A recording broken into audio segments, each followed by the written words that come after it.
तो आज हम लोग भूगोल पर विशेष चर्चा करेंगे। सबसे पहले हम लोग भूगोल में अक्षांश और देशांतर रेखा के बारे में हम लोग चर्चा करेंगे।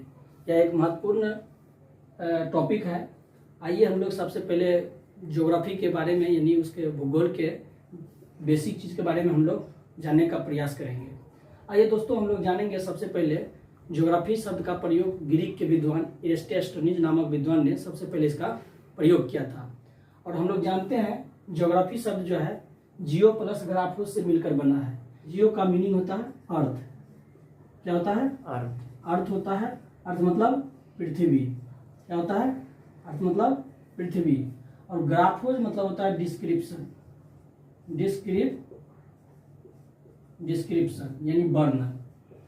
यानी कहता है पृथ्वी के बारे में जो हम लोग पृथ्वी के कंप्लीट डिस्क्रिप्शन करेंगे, यानी कंप्लीट उसके बारे में संपूर्ण अध्ययन करेंगे, उसी को हम क्या कहते हैं? ज्योग्राफी कहते हैं। यानी ज्योग्राफी मतलब भूगोल हो गया। और हम लोग जानते हैं भूगोल जो है इसका जनक कौन है? एरिस्टोस्टेनिज नामक विद्वान जो कहाँ के हैं? ग्रीक के रहने वाले हैं। और वर्तमान में जो है अलेक्जेंडर वान हम्बोल्ट जो है ये वर्तमान क्या है? भूगोल के जनक है। क्या है? वर्तमान भूगोल के क्या है? जनक है। कौन? अलेक्जेंडर वान हम्बोल्ट। और एरिस्टोस्टेनिज क्या है? इसके जनक है। मतलब अगर श्रेय दिया जाए तो इसका कौन है? एरिस्टोस्टेनिज। जबकि आप लुसेंट किताब में इसका चर्चा क्या है? हिकेटियस महोदय को इसको ज्योग्राफी का जनक कहा जाता है, भूगोल का जनक कहा जाता है। लेकिन इसका वास्तविक कौन होगा? श्रेय किसको जाता है? एरिस्टोस्टेनिज नामक विद्वान को। आइए हम लोग जानेंगे जब हम पृथ्वी के बारे में अध्ययन करेंगे यानी स्टडी करेंगे, उसको क्या बोलते हैं? Study of earth is called क्या होता है? जियोलॉजी होता है। जियोलॉजी मतलब क्या होता है? भूगर्भ शास्त्र। और जो भूगर्भ शास्त्र जो इसके बारे में अध्ययन करता है उसको क्या कहते हैं? भूगर्भ शास्त्री। ठीक है, भूगर्भ शास्त्री। तो जो उसके बारे में अध्ययन करता है।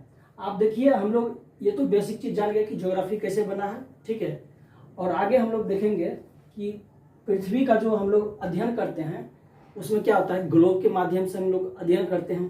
तो ग्लोब और मानचित्र के बारे में आपने पिछली कक्षा में यानी 6ठी-7वीं कक्षा में आपने निश्चित तौर पर पढ़ा होगा। जैसे आपने पढ़ा होगा कि मानचित्र के कितने प्रकार होते हैं? मानचित्र के 9 प्रकार होता है। लेकिन हम लोग मुख्य रूप से कितने प्रकार पढ़ते हैं? 3 प्रकार के पढ़ते हैं। कौन कौन है? एक राजनीतिक होता है। मानचित्र का प्रकार कितना होता है? एक राजनीतिक होता है। दूसरा क्या होता है? भौतिक होता है, जिसको प्राकृतिक भी कह सकते हैं। और एक होता है थीमेटिक मैप होता है। ठीक है, थीमेटिक मानचित्र होता है। तो राजनीतिक में क्या होता है? किसी भी चीज का बाउंड्री सीमांकन किया जाता है, उसी को राजनीतिक मानचित्र कहते हैं। जिसमें और प्राकृतिक यानी भौतिक में क्या होता है? जिसमें पर्वत, पठार, मैदान आदि के बारे में विशेष चर्चा हो, और जिसमें रोड, रास्ता, एयर मैप इस सब का जो किया जाता है उसको थीमेटिक मैप के माध्यम से किया जाता है। आइए हम लोग जानते हैं कि ग्लोब क्या होता है। दोस्तों, हम लोग जानते हैं कि ग्लोब क्या है? पृथ्वी का एक वास्तविक नमूना है, यानी मॉडल ऑफ क्या है? अर्थ है। ये पृथ्वी की प्रारूप है। प्रारूप मतलब नमूना है। तो हम लोग जानते हैं कि इसमें नमूना क्या है? नमूना क्या होता है? अगर उसको हम देखेंगे तो एक काल्पनिक रेखा जो खींचा जाएगा, इस पर 2 प्रकार की काल्पनिक रेखा खींचा जाएगा आसानी के लिए। उस पर एक काल्पनिक रेखा खींचा, उसको क्या बोलेंगे? एक को बोलेंगे अक्षांश रेखा और दूसरे को क्या बोलेंगे? देशांतर रेखा।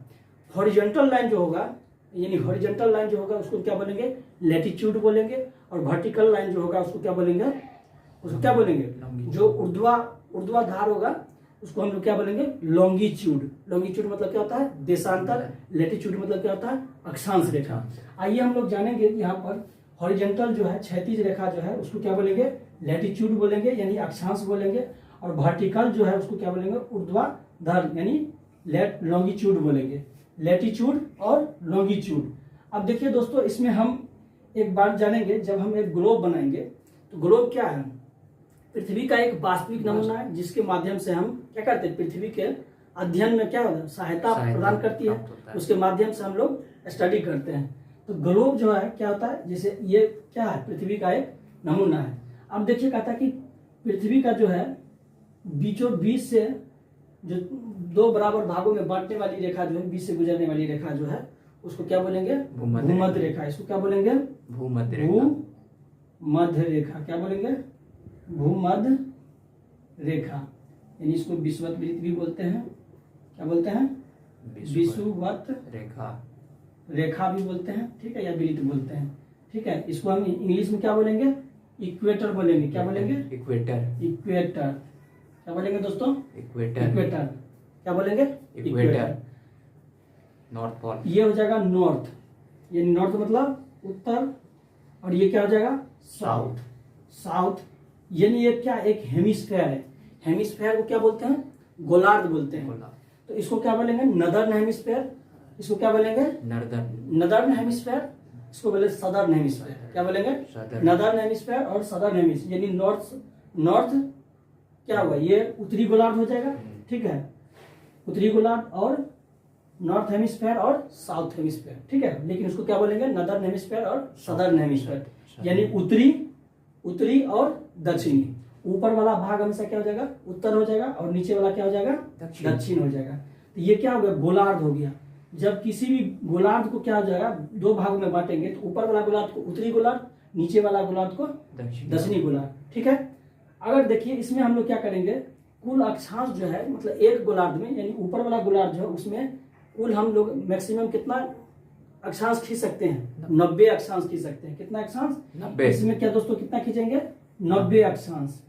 टोटल मैक्सिमम कितना अक्षांश, 90 अक्षांश जो है अधिकतम इसमें खींचेंगे, और 90 अक्षांश इसमें खींचेंगे। ठीक है, अब देखिए दोनों बीचों बीच जो गुजरने वाली रेखा को भूमध्य रेखा, विषुवत वृत्त, इक्वेटर, ये कुछ भी बोल सकते हैं तीनों में से। ठीक है, या 0 डिग्री अक्षांश भी बोलते हैं। आइए हम लोग इसमें देखेंगे कि एक हेमिस्फेयर है। ठीक है, कहता कि बीच से गुजरने वाली रेखा क्या बोलते हैं, भूमध्य रेखा। कहता कि ऊपर जो बिंदु है, ऊपर वाला बिंदु क्या बोलेंगे, पोल बोलेंगे। इसको क्या बोलेंगे, पोल बोलेंगे। पोल को क्या बोलते हैं हिंदी में, ध्रुव बोलते हैं। क्या बोलते हैं, ध्रुव। और नीचे भी क्या हो जाएगा, पोल हो जाएगा। ठीक है, तो क्या हो जाएगा, साउथ पोल। ये क्या हो जाएगा, साउथ पोल यानी दक्षिणी ध्रुव, और यहाँ पर नॉर्थ पोल हो जाएगा। क्या हो जाएगा, उत्तरी ध्रुव। ठीक है, नॉर्थ पोल और साउथ पोल, दो पोल हो गए। ठीक है, कहता कि इस पर जो है मैक्सिमम कितना लाइन खींचेंगे, 90 अक्षांश, यानी 90 अक्षांश रेखा खींचा जाएगा, 0 डिग्री अक्षांश यानी भूमध्य रेखा को छोड़ करके। ठीक है, नीचे भी खींचे जाए। तो कहता कि कुल अक्षांशों की संख्या कितना हो जाएगा, इसमें जब अक्षांश खींचेंगे, कुल 90 अक्षांश खींचेंगे, और नीचे भी क्या है, 90 अक्षांश खींचेंगे, तो क्या हो जाएगा कुल। तो यहाँ पर पूछेगा आपसे कि कुल अक्षांशों की संख्या, तो टोटल अक्षांश यानी कुल अक्षांश कितना हो जाएगा, 90 + 90 कुल अक्षांश क्या हो जाएगा, 90 प्लस 1 और 1 हो जाएगा। कुल अक्षांशों की संख्या कितना हो जाएगा, 181। क्या हो जाएगा, 181 अक्षांश हो जाएगा। ठीक है, कितना हो जाएगा, 181 हो जाएगा। ठीक है, अगर पूछा जाएगा कि ध्रुवों की, अगर ध्रुव पर जो है, जो बिंदु है, इसको हम मान लिया जाए, बिंदु मान लिया जाए, तो कुल अक्षांशीय वृत्त, तो कुल अक्षांशीय वृत्त क्या हो जाएगा, कुल अक्षांशीय वृत्त या रेखा, तो क्या हो जाएगा, अक्षांशीय वृत्त 179। कैसे हो जाएगा, जब 89 प्लस 1, ठीक है, 179 दिख रहा है, ये दिख रहा है। चलिए नीचे ये हो जाएगा 89 प्लस 1 बराबर कितना हो जाएगा, 179। ठीक है, कितना हो जाएगा, 179। क्यों हो जाएगा, जब इसको बिंदु मान लेंगे, जब इस पर जो खींचा जाएगा लाइन, वो पोल पर क्या हो जाएगा, बिंदु हो जाएगा, वो वृत्त क्या हो जाएगा, बिंदु के रूप में आ जाएगा, इसलिए क्या हो जाएगा, 2 माइनस हो जाएगा। ठीक है, अब देखिए कहता कि इसमें जो है, इसमें क्या है कि दो ऊपर मानक रेखा माना गया, 2 नीचे मानक रेखा गया। देखिए इसी में क्या है, पृथ्वी का एक नमूना के रूप में हम क्या है, हेमिस्फीयर को लेते हैं। बीच से जो रेखा गया गुजरा है, उसको क्या बोलेंगे, भूमध्य रेखा। इस पर कहता है दोस्तों, एक 23.5 डिग्री कर्क रेखा होगा, और 66 डिग्री हो जाएगा। 66 डिग्री जो होगा उसको क्या बोलेंगे, और 23.5 डिग्री जो उसको क्या बोलेंगे। ठीक है, 23.5 डिग्री को क्या बोलेंगे, कर्क रेखा। क्या बोलेंगे, कर्क रेखा। इंग्लिश में क्या बोलेंगे, ट्रॉपिक ऑफ कैंसर। क्या बोलेंगे, ट्रॉपिक ऑफ कैंसर। इसको क्या बोलेंगे, आर्कटिक वृत्त, क्या बोलेंगे? आर्कटिक वृत्त। आर्कटिक वृत्त या रेखा, ठीक है, आर्कटिक वृत्त या रेखा। इसी प्रकार नीचे भी हो जाएगा, क्या हो जाएगा? मकर रेखा। क्या हो जाएगा? मकर रेखा या वृत्त। इसको कितना है? 23.5 डिग्री। और 66.5 क्या हो जाएगा? अंटार्कटिक। 66.5 क्या हो जाएगा? अंटार्कटिक। अंटार्कटिक, ठीक है, अंटार्कटिक रेखा या वृत्त 66 डिग्री।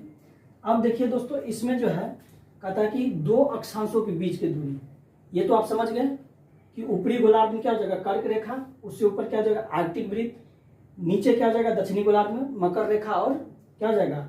अंटार्कटिक वृत्त हो जाएगा।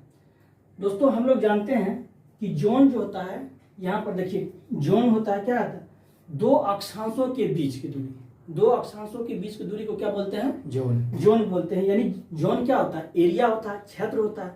तो दो अक्षांशों के बीच की दूरी को हम लोग क्या बोलते हैं? जोन बोलते हैं। तो जोन क्या होगा? कहता है कि दो अक्षांशों के बीच की दूरी को क्या बोलते हैं? जोन बोलते हैं, कटिबंध बोलते हैं। यानी दो अक्षांशों के बीच की दूरी क्या होगा? दो अक्षांशों के बीच की दूरी क्या बोलेंगे? जोन। जोन बोलेंगे, कटिबंध बोलेंगे। दो अक्षांशों के बीच के कर्मानुगत दूरी क्या होता है?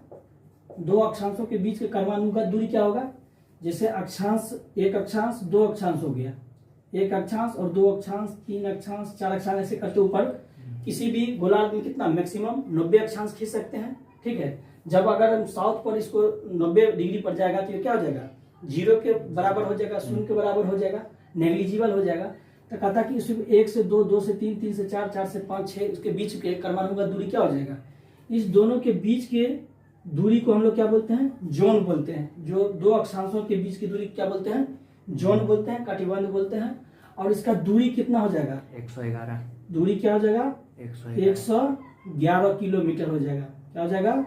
111 किलोमीटर। दो अक्षांशों के बीच की कर्मानुगत दूरी क्या हो जाएगा?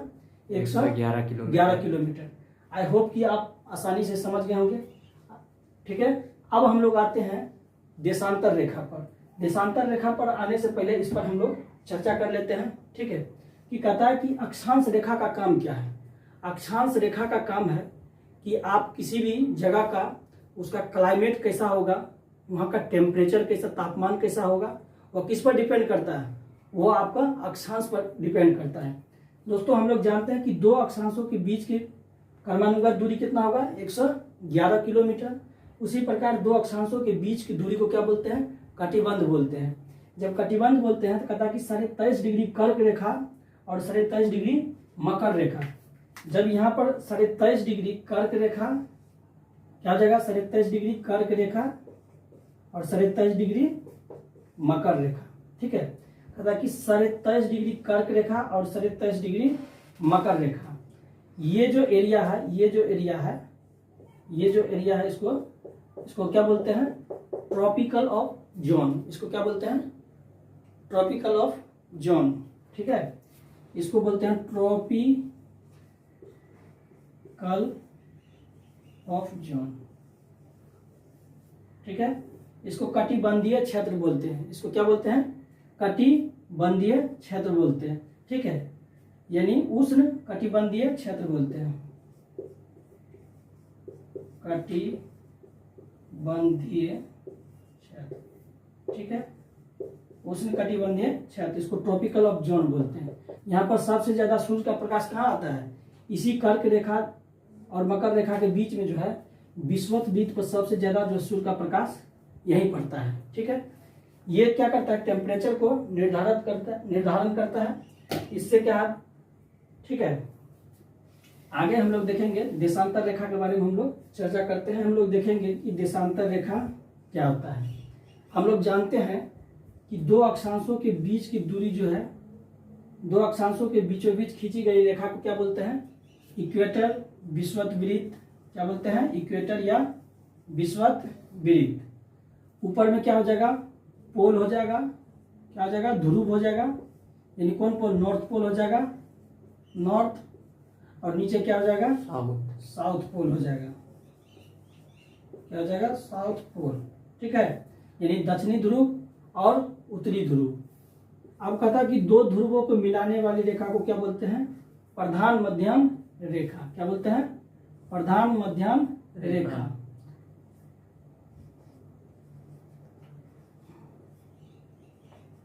मध्याह्न रेखा।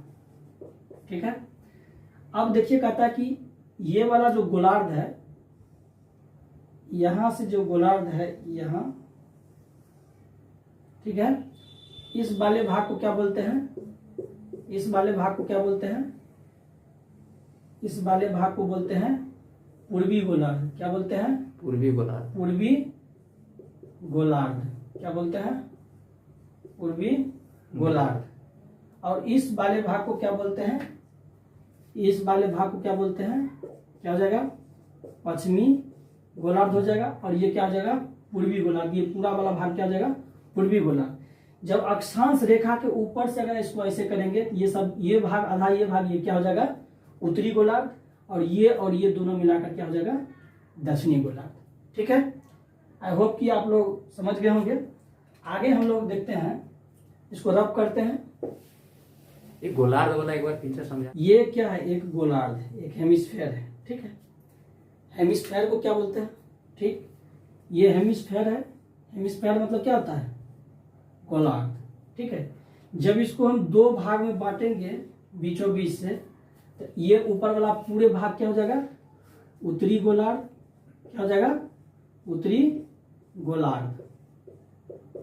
और नीचे वाला क्या हो जाएगा, दक्षिणी गोलार्ध। ठीक है, एक गेंद है, इसको एक गेंद है, ठीक है, एक गेंद है, इसको जो है हम दो भाग में, एक गेंद है, इसको दो भाग में हम अगर बांटेंगे, ठीक है, ये डबल चल गया। ठीक है, अब देखिए कहता है कि ये गेंद है, इसको दो भाग में बांटेंगे, तो ऊपर वाला क्या हो जाएगा, उत्तरी गोलार्ध, और नीचे वाला क्या हो जाएगा, दक्षिणी गोलार्ध। तो इसके ऊपर जो ऊपर वाला जो बिंदु होगा उसको क्या बोलते हैं, ध्रुव बोलते हैं, यानी पोल बोलते हैं। क्या बोलते हैं, ध्रुव। यानी ऊपर में उत्तर है तो उत्तरी ध्रुव बोलेंगे, और नीचे में क्या एक ध्रुव है, इसको क्या बोलेंगे, दक्षिणी ध्रुव। क्या बोलेंगे, दक्षिणी ध्रुव। यानी साउथ पोल, नॉर्थ पोल, यानी नॉर्दर्न हेमिस्फीयर और सदर्न हेमिस्फीयर।